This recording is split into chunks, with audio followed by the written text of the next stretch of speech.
일본 위해서 기도해 주십시오. 원자력 발전소가 방사능 물질이 새어 나와서 큰 재앙으로 가지 않도록 일본 국민들에게는 대단히 심각한 문제라 결사대가 조직이 되어서 지금 원전에 투입이 됐다고 들었습니다. 자살부대라고까지 일컬어지는 아내와 자녀가 없는 남자분들 279분이 투입이 되었다고들 하는 보도도 들었습니다. 그런데 오늘 우리 교회 게시판에 올라온 우리 성도의 글에 보니까 지금 이분들 안에 우리 그리스도인 형제들이 있다는 이야기를 들었습니다. 지금 후쿠시마 원자력 발전소 전력 복구 작업을 담당하고 있는 사토 나오요시라고 하는 분이 후쿠시마 제1성서침례교회 교인이시라고 하고 그 교회 성도들을 중심으로 그리스도인들이 지금 이 원전 폭발을 막기 위한 작업에 자원해서 투입되어 있다는 글을 읽었습니다. 우리가 직접 그 일을 하지 않더라 하더라도 하나님이 우리의 기도를 얼마나 강하게 일으키고 싶어 하시나 하는 것을 깨닫게 되었습니다. 정말 기도해 주시기 바라고, 그리고 하나님이 또 생각하게 하신 것은 우리가 그리스도인이 되었다고 하는 것은 이런 결단의 순간이 올 때는 그럴 수 있어야 한다 하는 것을 도전해 주셨습니다. 여러분은 그런 준비가 되셨습니까? 하나님만 나의 모든 것이시기에 하나님이 나에게 어떤 명령을 하시든 내게 어떤 사명을 주시든 감당하실 수 있는 준비가 되셨나요? 오늘 읽은 시편 16편은 저에게 너무너무 놀라운 하나님의 은혜와 위로의 말씀이었습니다. 저는 여러분들에게도 오늘 이 말씀이 하나님께서 여러분들을 정말 놀랍게 위로하고 축복하시고 여러분의 믿음을 다시 견고하게 하시는 말씀이 되기를 원합니다. 2절 말씀에 하나님께서 저에게 주신 가장 깊이 와닿는 은혜의 말씀이 이었습니다. 2절에 주는 나의 주님이시오니 주 밖에는 나의 복이 없다. 나는 주님을 떠나서는 살 수 없습니다. 어떤 길로 인도하시든지 하나님만 나의 복입니다. 주님이 말씀하는 대로만 살겠습니다. 그런 내용의 고백입니다. 우리식으로 표현하자면 나는 죽고 예수로 삽니다. 예수님 한 분이면 충분합니다. 그런 고백과 같은 거죠. 다윗은 사실 굉장히 어려운 형편에 처해져 있었습니다. 구체적으로 어떤 사건인지는 알 수가 없지만 1절 말씀에 보면 다윗이 이렇게 고백합니다. 하나님이여 나를 지켜주셔서 내가 죽게 피하나이다. 다윗은 지금 아주 다급하게 하나님의 도우심을 구하고 하나님이 구원해 주시기를 기도하고 있습니다. 육신의 질병인지 또는 어떤 대적의 무리로 인한 것인지는 모르지만 다윗에게 있어서는 정말 생명이 오고 가는 다급한 상황에 있었습니다. 자, 이와 같은 때에 여러 가지 방법으로 문제를 풀어갈 수 있습니다. 인간적인 방법, 세상 방법 아마 많이 있겠지만 다윗이 결심합니다. 하나님 밖에는 다른 복이 내게 없습니다. 오직 하나님 한 분의 말씀대로만 하겠습니다. 주님께 내 인생 전체를 맡깁니다. 이런 고백을 했다는 거죠. 그것 때문에 다윗이 살았습니다. 우리가 이미 다윗의 생애를 다 알지요. 다윗은 정말 위대한 하나님의 사람이었습니다. 그 다윗이 그와 같은 위대한 삶을 살기에 이런 믿음의 결단과 고백이 있었던 겁니다. 잘못하면 인생이 다 무너지고 생명도 잃을 위기에 처해졌을 때 다윗은 하나님을 붙잡았습니다. 그만큼 하나님을 진짜 믿었다는 거죠. 그리고 하나님께 자기의 삶 전체를 다 맡겼습니다. 자, 어떤 분들은 이렇게 하나님을 믿는 것에 대해서 두려워하는 분들이 계십니다. 예수님 한 분이면 충분하다. 나는 죽고 예수로 산다. 주밖에 다른 복이 없나이다.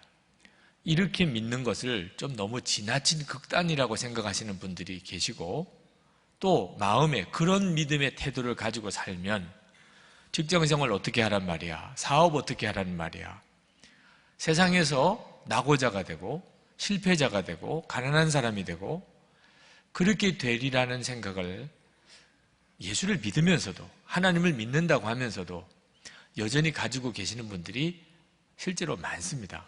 자, 그런 분들의 입장에서 보면 오늘 시편 16편은 좀 부담스러운 성경이기도 합니다. 제가 한번 부흥회를 인도하러 갔다가 설교가 끝나고 하나님 앞에 결단의 시간을 가지기 전에 찬송을 불렀습니다. 그때는 102장, 지금은 94장 찬송가입니다.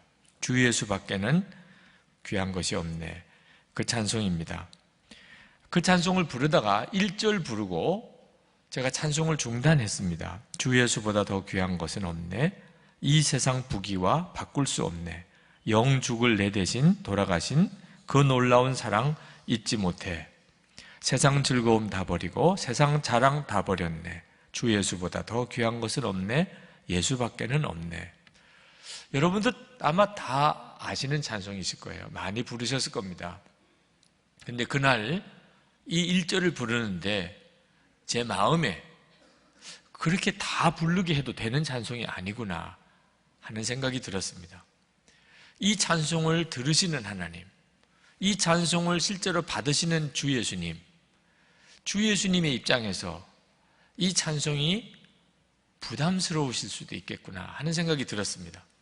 정말 주 예수보다 더 귀한 것이 없는 사람, 이제는 진짜 예수님 때문에 세상 즐거움, 세상 자랑, 세상 명예 다 버리고 이제는 예수님만 붙잡은 사람이 부르면 얼마나 주님도 기쁘시겠어요.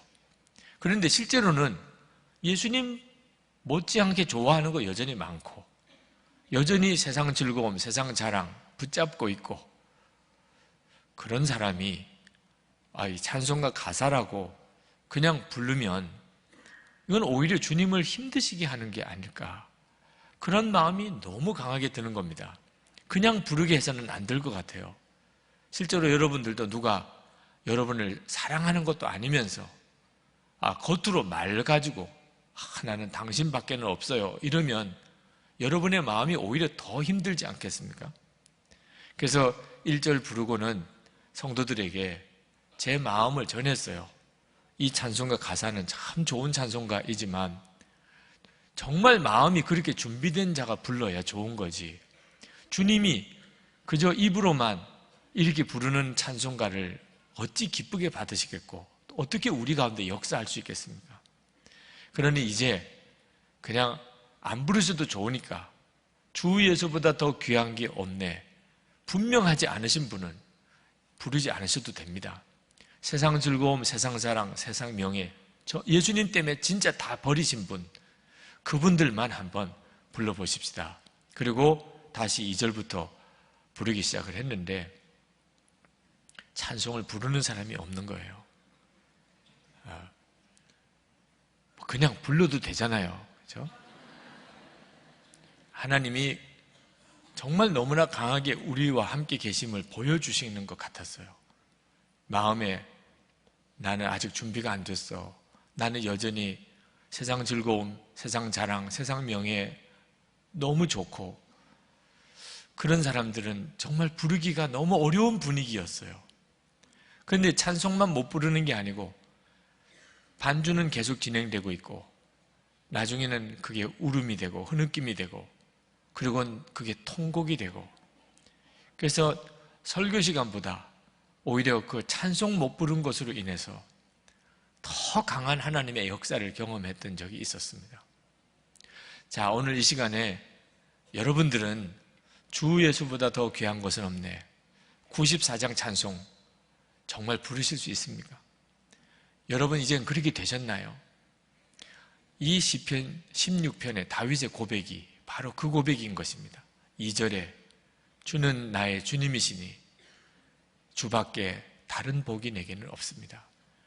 여러분은 진짜 그렇게 이제는 하나님을 믿으시는 것인가요? 아마 여러분 중에 꽤 부담스러우신 분이 많으실 거예요. 나는 그러지 못한데, 내가 예수님을 믿기는 하지만 세상 즐거움, 세상 자랑, 명예, 어떻게 이걸 다 버린단 말인가? 그렇게 믿어야 되는 건가? 그러면서 오히려 마음이 힘들고 불편하신 분들 계실 겁니다. 아마 많으실 거예요. 근데 그것 때문에 너무 자책하지는 마시기 바랍니다. 무슨 병 주고 약 주는 것도 아니고 부담스럽게 해놓고 또 자책하지 말라니 무슨 뜻인가? 여러분, 그런 마음이 드는 것이 자연스러운 일이기 때문입니다. 사람에게 있어서는 너무나 자연스러운 일인 것입니다. 그러므로 여러분이 실제로 주 예수보다 더 귀한 것이 없네, 부를 수 없으면서도 분위기 때문에, 사람 때문에 그런 것처럼 꾸미려고 하는 것이 오히려 더 문제인 것입니다. 안 되면 안 되는 것입니다. 아직까지 세상 즐거움, 세상 자랑, 세상 부귀 다 버려지지 않으면, 그러면 그 점에 대해서 정직하시면 됩니다. 여러분이 만약에 정말 그렇지 않다면 여러분의 일기장에 또는 주보에라도 나는 아직 다윗처럼 고백이 안 된다. 주밖에 다른 복은 없다. 내가 생각할 때는 하나님 말고도 복이라고 생각되는 게 많다. 예수님 한 분이면 충분하냐? 나는 지금 그렇게 고백을 못하겠다. 내게는 돈도 필요하고 건강도 필요하고 사랑하는 사람도 필요하고 성공도 해야 되겠고 나는 아직까지도 그렇다. 그렇게 쓰시기만 하시면 돼요. 지금 현재 여러분의 마음, 여러분의 지금의 믿음의 상태를 그냥 정직하게 쓰세요. 왜 쓰시라고 하느냐? 나중에 그것이 놀라운 증거가 되기 때문에. 나는 분명히 그랬어요. 오늘 설교를 들을 때도 설교 초반부에는 나는 분명히 그랬어요. 나는 예수님 한 분이면 충분하지 않았어요. 그랬다. 그 점에 대해서 여러분들이 그냥 정직하면 돼요. 그런데 주님이 나를 바꾸셨어요. 예수님 한 분이면 충분하고 이 세상에 주님 외에는 더 귀한 게 없어. 지는 것이에요. 그래야 되는 것이 아니고 그렇게 되는 겁니다. 그게 놀라운 일이잖아요. 그전에는 예수를 믿고도 세상 즐거움, 세상 자랑, 세상 부귀 그게 더 중요했는데 지금은 배설물처럼 생각이 들어요. 생각이 드는 거예요. 이건 놀라운 일이잖아요. 그건 여러분이 증인이 아니시겠어요? 하나님은 진짜 살아계시다. 성령의 역사는 정말 분명하다. 그렇지 않고서야 어떻게 이렇게 될 수 있겠냐 말입니다. 다윗이 그런 사람이었습니다. 다윗의 믿음을 보는 거죠. 근데 아직까지 이 다윗의 고백과 내 고백은 일치하지 않는다고 한다면 그럼 정직하게 그렇다고 하시면 돼요. 그럼 어떻게 다윗과 같이 고백하고 살 수 있나 말입니다. 사람이 어떻게 하나님 외에는 다른 복이 없다. 어떻게 그럴 수 있나? 사람이 다 먹고 싶고 가지고 싶고 성공하고 싶은 게 본능인데 어떻게 예수님 한 분이면 충분할 수 있냐 말입니다. 그 비밀이 나오는 것입니다. 오늘 말씀에 보면 8절 말씀을 보시기 바랍니다. 8절에 다윗이 이렇게 고백을 합니다. 내가 여호와를 항상 내 앞에 모시며 그가 나의 오른쪽에 계심으로 내가 흔들리지 아니하리로다. 다윗이 하나님을 믿었지만 다윗은 하나님을 지식으로 믿은 게 아니에요. 하나님은 그저 계시다.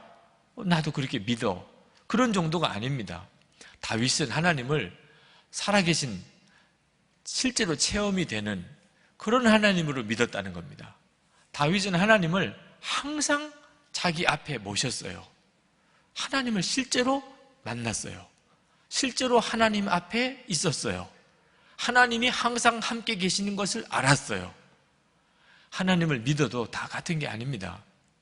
다윗은 하나님을 살아계신 하나님으로 실제로 만나지는 하나님으로 그렇게 알았어요. 그것이 열쇠인 것입니다. 여러분이 하나님을 다윗처럼 그렇게 살아계신 하나님으로 경험되지 않는다면 여러분은 결코 예수님 한 분으로 충분합니다. 예수님보다 더 귀한 것은 없습니다. 그렇게 고백 못합니다. 하나님 외에는 다른 복이 없습니다. 그렇게 고백이 안 돼요. 하나님을 실제로 살아계신 하나님으로 만나지 못한 사람이 그런 고백하는 경우를 본 적이 없습니다.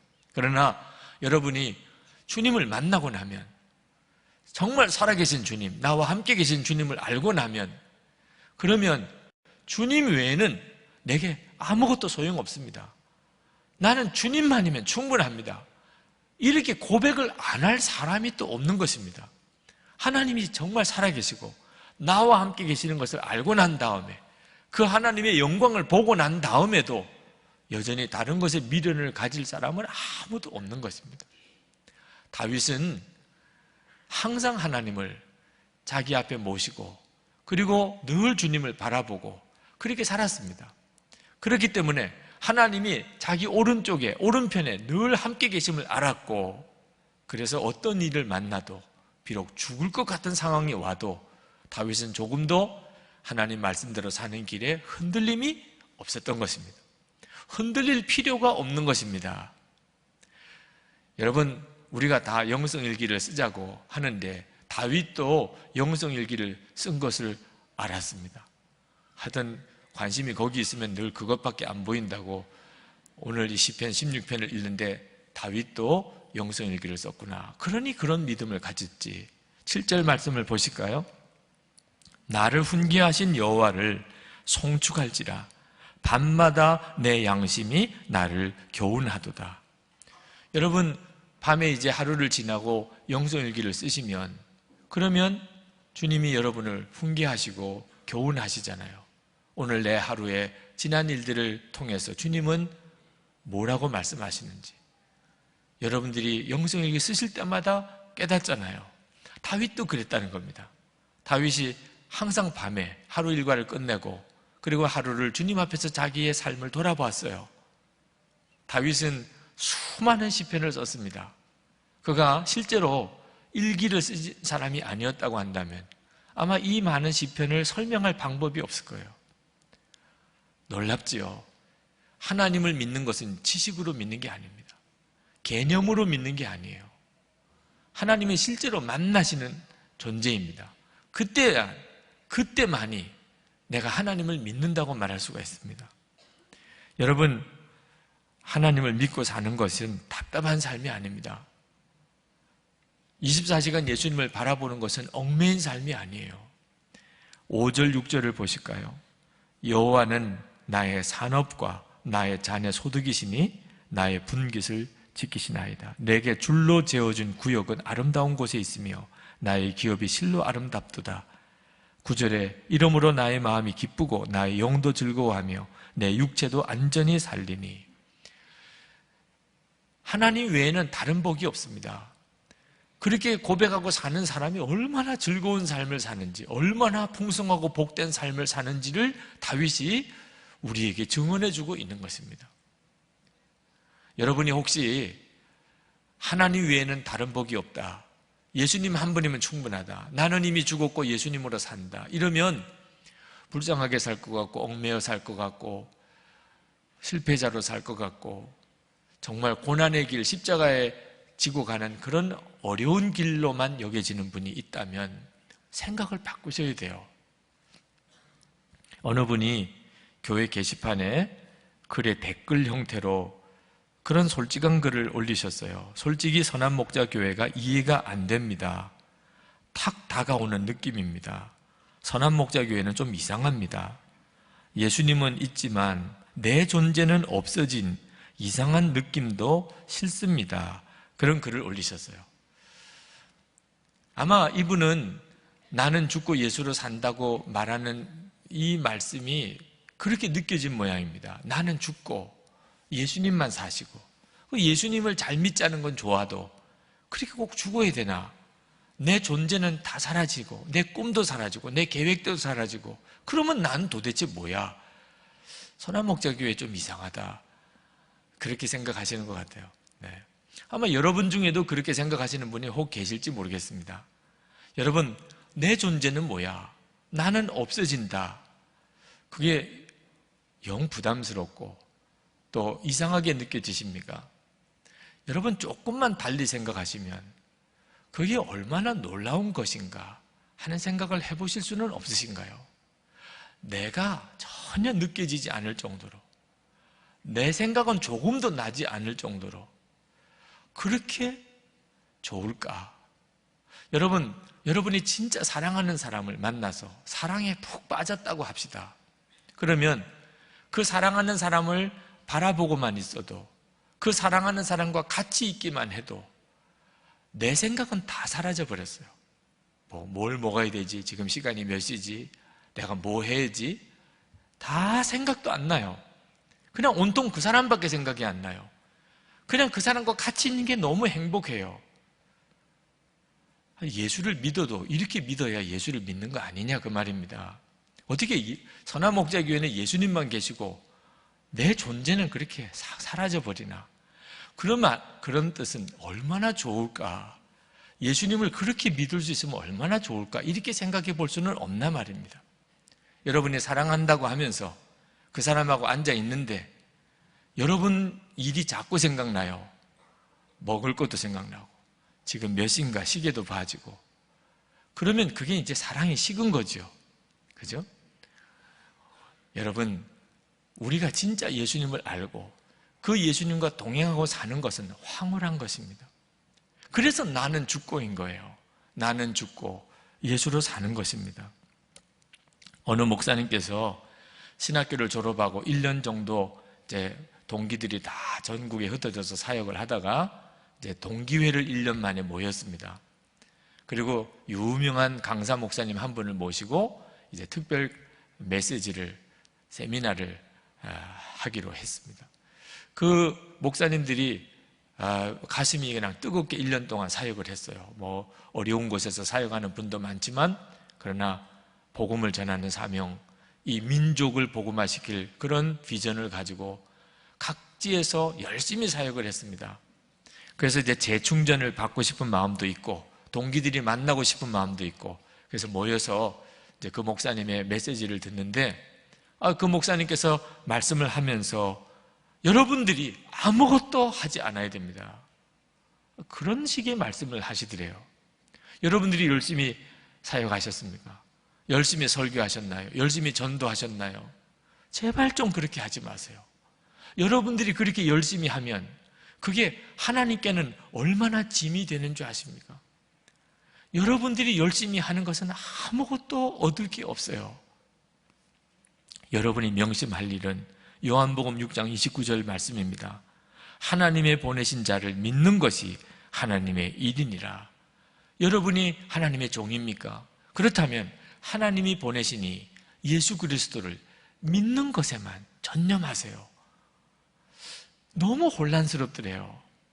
전도도 좀 더 열심히 하고, 기도도 더 많이 하고, 목회도 더 열심히 하고, 설교도 더 잘하고, 이런 식의 말씀을 들을 거라고 기대를 하고 왔는데 하지 말라는 거예요, 그런 일들은. 그리고 오직 예수님만 믿으라는 거죠. 그때는 솔직히 이해가 안 됐대요. 그 목사님이 하시는 말씀이 오히려 자기들을 혼란시킨다고 생각했대요. 그런데 그분이 이제 은퇴하실 때가 됐어요. 이제 목회를 돌아보니까 비로소 그 목사님 하신 말씀이 얼마나 놀라운 말씀인가 하는 걸 알았다는 겁니다. 그동안 자기 열심으로 했던 일 지나고 보니까 거두어지는 게 아무것도 없고 오히려 문제만 더 크게 만들었고, 예수님 믿는 믿음으로만 한 거, 그냥 주님만 바라본 거, 그래서 되어진 일은 어떻게 그렇게 풍성한 열매들을 거뒀는지 자신의 목회 일생을 다 돌아보니까 목회를 한 건데도, 기도하고 전도하고 설교하고 한 건데도 자기가 한 거는 진짜 쓰레기 같은 것밖에 없고, 그저 건질 만한 것은 예수님 믿은 거 하나밖에 없더라. 그런 고백을 하셨어요. 여러분 자신이 존재가 사라지는 거 걱정하지 마세요. 차라리 깨닫고 보면 그럴 수 있으면 그게 답인 것입니다. 예수님 그분이세요. 예수님을 실제로 알기 전에는 어떻게 나 자신이 죽어진다고 하는 것을 생각할 수 있겠습니까? 예수님을 알고 난 다음에는 어떻게 더 이상 나를 드러낼 수 있겠습니까? 여러분, 예수 믿는 게 뭔지 분명히 아셔야 돼요. 다윗의 이 시편 16편을 이해하려면 우리에게 주신 복음을 정확히 알아야 됩니다. 여러분, 예수 믿는다는 게 뭔가? 예수 믿는다는 것은 단순히 속죄함을 받았다는 것만은 아닙니다. 예수님께서 내 마음에 오셔서 나와 함께 살게 된 것을, 그걸 예수 믿는다고 말하는 거예요. 여러분이 예수를 믿으신다면 예수님께서 여러분의 마음에 오셔서 여러분과 함께 사시는 것입니다. 에베소서 3장 17절 말씀을 공동번역 성경으로 제가 읽어드리겠습니다. 아버지께서 여러분의 믿음을 보시고 그리스도로 하여금 여러분의 마음속에 들어가 사실 수 있게 하여 주시기를 빕니다. 예수님께서 여러분의 마음에 들어가 사시는 것이 바로 예수를 믿는 겁니다. 자, 이 말씀은 예수님이 직접 하신 말씀이에요. 요한복음 14장 23절에 예수님이 제자들에게 이렇게 직접 약속하셨습니다. 역시 공동번역 성경으로 읽어드립니다. 예수께서는 이렇게 대답하셨다. 나를 사랑하는 사람은 내 말을 곧 잘 지킬 것이라. 그러면 나의 아버지께서도 그를 사랑하시겠고 아버지와 나는 그를 찾아가 그와 함께 살 것이다. 예수님을 믿는 것은 예수님과 함께 사는 겁니다. 다윗이 항상 하나님을 내 앞에 모신다고 하는 것과 같은 뜻이에요. 24시간 예수님을 바라보는 것과 같은 말입니다. 그런데 예수님이 이 말씀을 왜 하셨나? 그 요한복음 14장 앞부분을 거슬러 올라가면 예수님이 이제 승천하실 것에 대해서 제자들에게 말씀하시면서 이런 말씀을 하셨어요. 요한복음 14장 2절 3절 말씀에 내 아버지 집에 거할 곳이 많도다. 그렇지 않으면 너에게 일렀으리라. 내가 너희를 위하여 거처를 예비하러 가노니 가서 너희를 위하여 거처를 예비하면 내가 다시 와서 너희를 내게로 영접하여 나 있는 곳에 너희도 있게 하리라. 예수님께서 하신 말씀은 이제 내가 하나님 앞에 가는데 그게 너희들에게 더 유익해. 왜? 내가 가면 너희들이 와서 거처할 집을 내가 하늘나라에 만들어 놓을 거야. 그러면 너희들이 와서 거기서 나와 함께 이제 영원히 살 거야. 이제는 헤어지는 일이 없이. 이런 약속을 하신 다음에 그리고 하신 말씀이에요. 예수님이 이제 천국에 우리를 위해서 거처를 마련하신, 그러니까 천국이 어떤 곳이냐 하면 예수님과 함께 있는 곳입니다. 그런데 그 사이에는 어떻게 하실 거냐? 제자들의 마음속에 예수님이 거처할 집을 마련하시고 예수님이 제자들의 마음속에 오셔서 제자들과 함께 지내시다가 이제 우리가 천국 가게 될 때는 이제 우리가 예수님이 만들어 놓으신 거처에서 예수님과 함께 사는 거예요. 그러니까 여러분, 천국의 삶은 죽고 난 다음에 살기 시작하는 게 아닙니다. 지금 예수님을 영접하고 예수님을 영접할 때부터 예수님과 함께 살다가 죽음의 문을 건너가서는 천국에서 주님과 함께 사는 거죠. 제자들이 이 말씀을 들을 때는 이해가 안 됐어요. 지금 예수님이 무슨 말씀을 하시는지, 아니 도대체 예수님이 마음에 들어와 사신다니 그걸 이해를 못했습니다. 그러나 오순절 마가다락방에 성령이 임하실 때 그들은 예수님이 하신 이 말씀이 자기에게 이루어졌다는 것을 알았어요. 예수님이 내 마음속에 들어와 사시는구나. 그리고 삶이 완전히 바뀐 거예요. 제자들의 삶이 예수님을 모시고 사는 겁니다. 우리는 예수님을 만나지도 못했어요. 그런데도 어떻게 예수님을 믿어요? 예수님이 우리 안에 와 계시기 때문입니다. 베드로전서 1장 8절에 같이 한번 읽겠습니다. 예수를 너희가 보지 못하였으나 사랑하는도다. 이제도 보지 못하나 믿고 말할 수 없는 영광스러운 즐거움으로 기뻐하니. 너무너무 신비한 거예요. 예수님을 보지도 못한 여러분들이 다 예수님을 믿고 사랑하신다니 도대체 이게 무슨 역사입니까? 우리 안에 오신 성령으로 인하여 우리가 예수님을 그렇게 만나게 된 거죠. 여러분, 간혹 집에 손님이 오시면 참 불편하시죠? 손님 치른다고 하잖아요. 근데 그 손님이 집에 묵으시면 그건 참 더 불편하죠? 온 식구들이 이제 불편을 감수해야 됩니다. 자유롭게 그냥 살다가 손님 오시면 모든 것이 조심스럽지요. 자, 손님 오셔서 사는 게 그 정도라면 예수님이 진짜 여러분의 마음에 오셔서 함께 사시는 것은 괜찮으세요? 예수 믿는 성도들이 그렇게 둘로 갈라집니다. 예수님이 진짜 내 마음에 오신 것을 정말 믿는 분, 그분들은 이젠 옛날처럼 못 삽니다.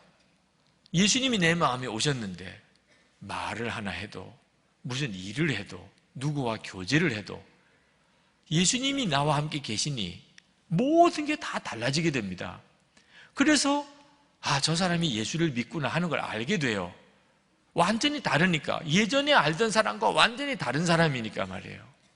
그런데 똑같이 예수를 믿는다고 하면서도 삶이 안 바뀐 분들이 있습니다. 예수 믿기 전이나 예수 믿은 후나 그냥 삶은 똑같아요. 집에서나 직장에서나 똑같아요. 그 사람은 왜 그렇습니까? 예수님이 내 마음이 계신 것을 실제로는 안 믿는 겁니다. 그건 교리로만 가지고 있는 거예요. 실제로 안 믿는 거예요. 예수님이 정말 내 마음에 계시다는 것을 내가 안 믿으니까. 그러니까 조심할 것도 없어요. 예수님을 의식할 것도 없어요. 그래서 사람이 예수 믿고도 똑같이 사는 겁니다. 어떤 분들은 예수님을 그렇게 마음에 모시고 사는 게 얼마나 부담스러울까, 얼마나 부자유할까, 그렇게 생각하시는 분들이 있습니다. 정말 그럴까요? 제자훈련 세미나 때마다 우리 목사님들에게, 전도사님들에게, 사모님들에게 책 하나씩을 소개해 드리는데, 그 중에 이 로버트 멍어 교수 내 마음 그리스도의 집이라고 하는 책이 있습니다. 아주 작아요. 여러분 사서 읽으시면 한 30분도 안 돼서 다 읽으실 수도 있는 우화와 같은 책입니다. 이 로버트 멍어 교수님의 이 책은 예수님을 정말 마음에 영접했다는 것은 뭘 말하는 것인가를 여러분에게 너무 쉽고 또 너무 분명하게 깨닫게 해주는 책입니다. 많은 그리스도인들이 예수님을 주님이라고만 믿어요. 구주라고, 내 죄를 사하신 구주시라고. 내 마음의 주님이라고는 아직도 본인이 분명하게 결단을 안 하고 있습니다. 근데 이 책의 주인공이 예수님을 마음에 주님으로 영접합니다. 그래서 예수님이 마음에 오실 거 아니에요. 그래서 자기 마음의 집을 이제 예수님을 모시고 쭉 구경시켜 드립니다. 내 집에 와서 사시니까. 그러면서 되어지는 일을 쭉 이제 동화같이 썼어요. 예수님 모시고 이제 서재로 갑니다. 예수님, 제 서재입니다. 그런데 이게 너무 민망하게 이게 걸리지 말아야 될 그림이 눈에 딱 들어오는 겁니다. 정말 예수님 주님으로 모시는 집에서는 도무지 저 그림은 안 맞구나. 서고에 꽂혀 있는 책 중에 이게 정말 민망해서 견딜 수가 없는 책들이 보이네요. 너무너무 당황해 합니다. 예수님을 모시고 식당에 가요.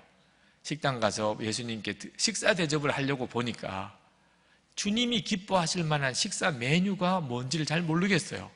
자기들이 먹던 대로 하려고 보니 너는 먹다만 살았냐 이렇게 생각할 정도로 먹는데 목숨을 걸고 살았더라. 주방 가서 얼마나 부끄러운지 주님 앞에 주님 모시고 그리고는 이제 거실로 갑니다. 테레비가 있는 거실에. 근데 예수님 모시고 앉아서 거실에서 테레비를 보려고 하다 보니까 주님과 함께 볼 만한 프로그램이 없어요. 늘 자기가 보던 프로그램을 주님과 함께 보는 거는 너무너무 불편하고 예수님 모시고 작업실에 갑니다. 그동안에 자기가 재주껏 뭘 만드는 것들이 있었어요. 그때는 자기가 자랑스러웠는데 예수님 모시고 들어가 보니까 하나같이 제대로 뭘 주님 앞에 내세울 게 없어요. 내 능력으로만 만들어 놓은 그게 얼마나 보잘것없는지.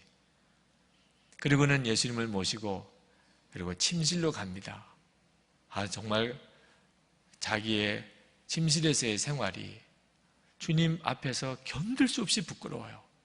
자기가 너무나 음란하고 그리고 정말 방탕했던 것 같은 느낌을 받습니다.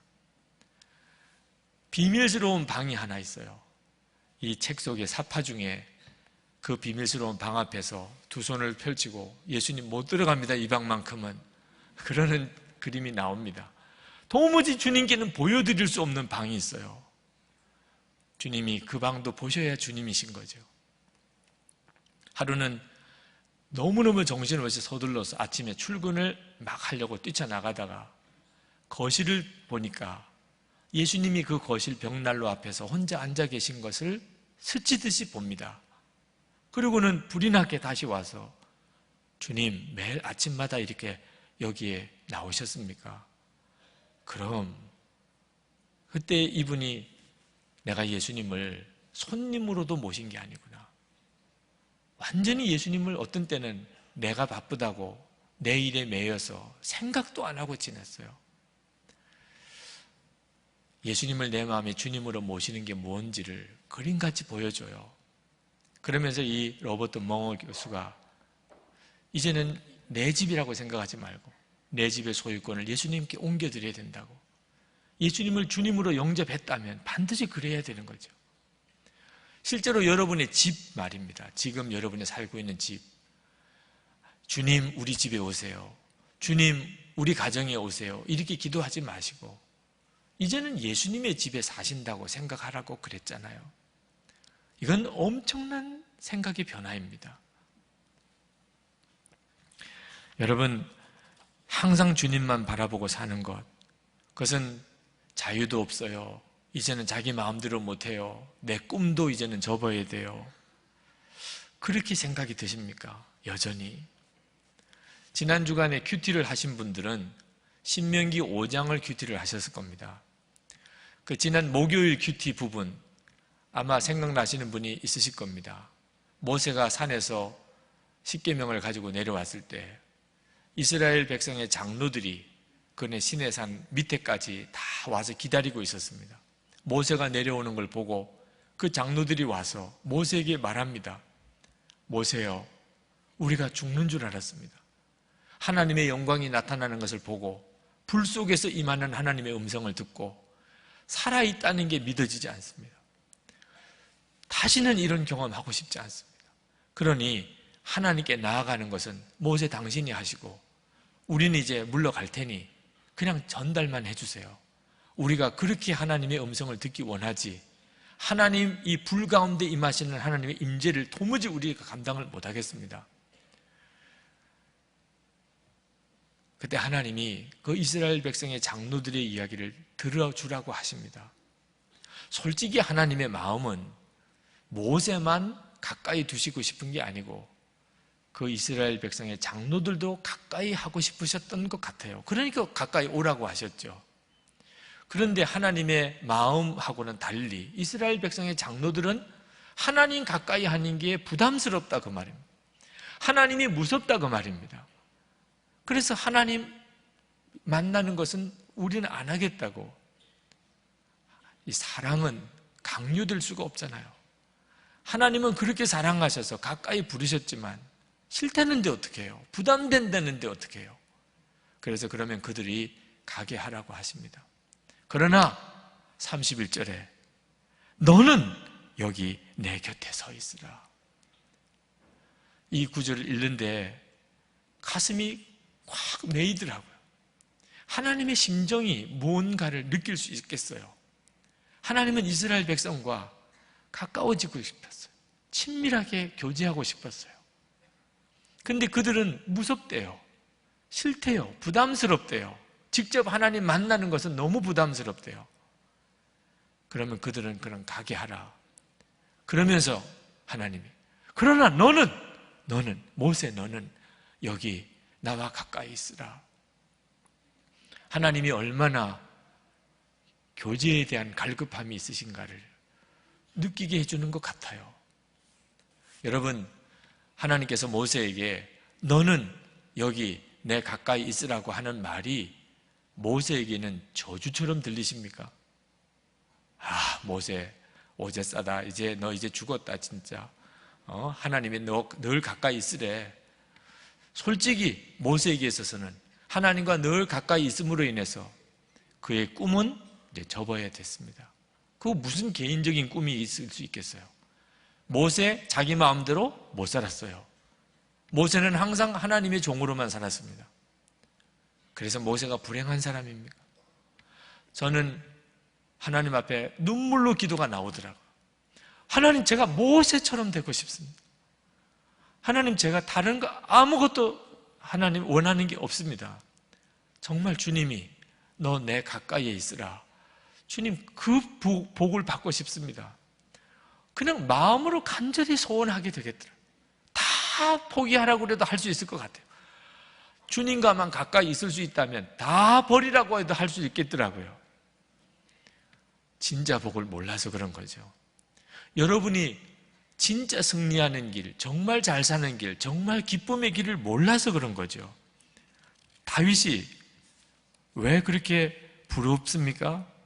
다윗이 받은 축복이 왜 그걸 축복이라고 하는 것입니까? 왕이기 때문에 그렇습니까? 왕은 수도 없이 많잖아요.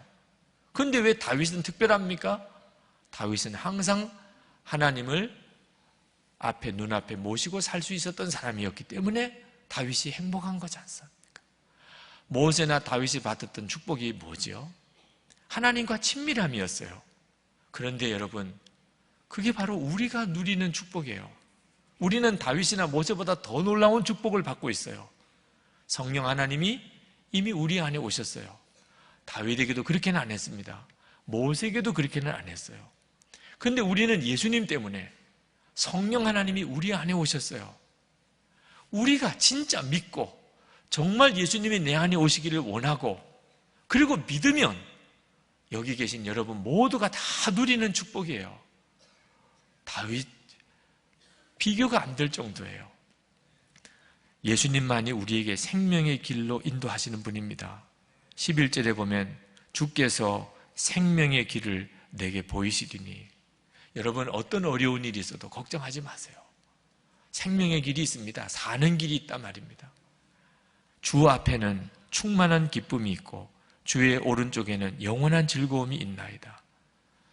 주님과 함께 동행하는 사람, 주님이 열어주신 그 길로 가는 사람은 기쁨이 넘쳐요. 예수 믿어도 안 되던데요, 목사님. 예수 믿어도 나는 기쁘지 않은데요. 예수 믿어도 나는 복을 못 받았는데요. 그건 예수님을 24시간 바라보며 예수님이 여러분의 마음에 주님 되시도록 여러분이 그렇게 믿지 않아서 그런 거죠. 오늘 이 시간에 여러분이 할 제일 첫 번째 일은 이제 진짜 진정으로 예수님 여러분의 마음에 오시는 것을 기뻐하고 예수님이 여러분의 마음의 왕 되심을 분명히 하는 것입니다. 여러분은 그 점에 대해서 분명하셨나요? 언제 그러셨나요? 여러분 언제 예수님 여러분의 마음의 왕 되시도록 여러분이 진심으로 주님 앞에 고백하고 그렇게 결단하셨나요? 애매하셨다면 오늘 분명하게 하세요. 그 다음은 주님이 하십니다. 여러분이 세상을 변화시키는 사람 못 됩니다. 여러분의 노력을 할 수 있는 거 아니에요. 우리가 할 수 있는 일은 오직 하나, 예수님 진짜 내 마음의 주님으로 왕으로 모셔드리는 것, 그리고 24시간 그 예수님을 바라보고 주님이 하라는 대로 순종하는 것밖에 우리가 할 일은 없다니까요. 그 다음에는 주님이 하세요. 주님이 내 삶을 통하여 주의 원하시고 기뻐하시는 놀라운 일들을 하시는 것입니다. 이 시간에 우리 기도하십시다.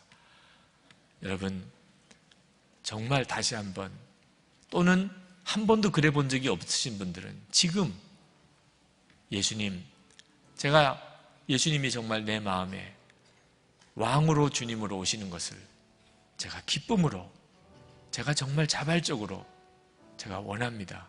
이미 십자가에서 다 이루어 놓으신 이 축복을 제가 믿습니다. 예수님 내 마음과 생각의 왕이시고 주님이십니다. 제가 이제는 24시간 주를 바라보고 주님께만 순종하겠습니다. 다윗에게 주신 이 놀라운 삶을 주여 저에게도 허락해 주옵소서. 기도합시다.